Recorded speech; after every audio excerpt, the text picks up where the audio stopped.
What's up, guys? So today we have a coding challenge called index of array and array.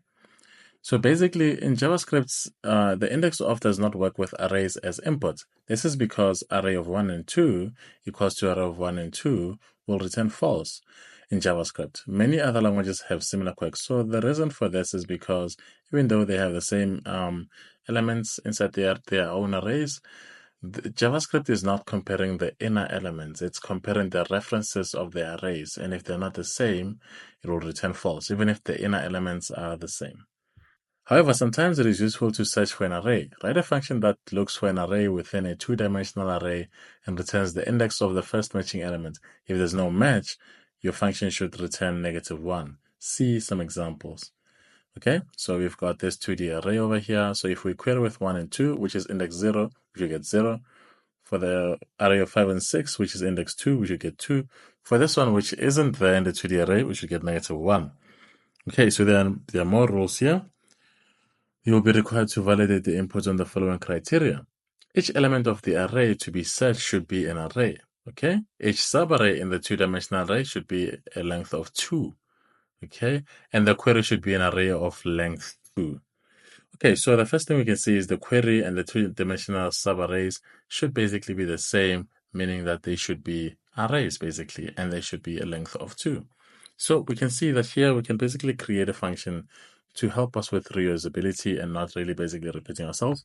So I'm going to go in and create such a function called throw error if invalid array. Okay, so that's basically what it does. If the array isn't valid for this criteria, just throw an error. Inside, I'm going to have an if statement where I'm testing that the variable or the data passed in is an object. So remember, an array is basically an object as well. And also making sure that if the array is not length of 2, then it should basically throw the array. The error, sorry about that, should throw the error. Okay, that's basically that.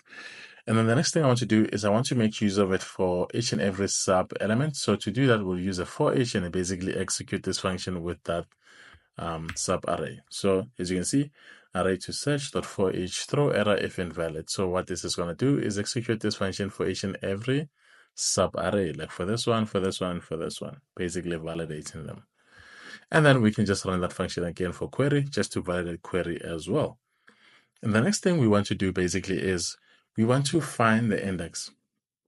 And we're going to make use of JavaScript's built-in method called findIndex for arrays. And we've got our subarrays there.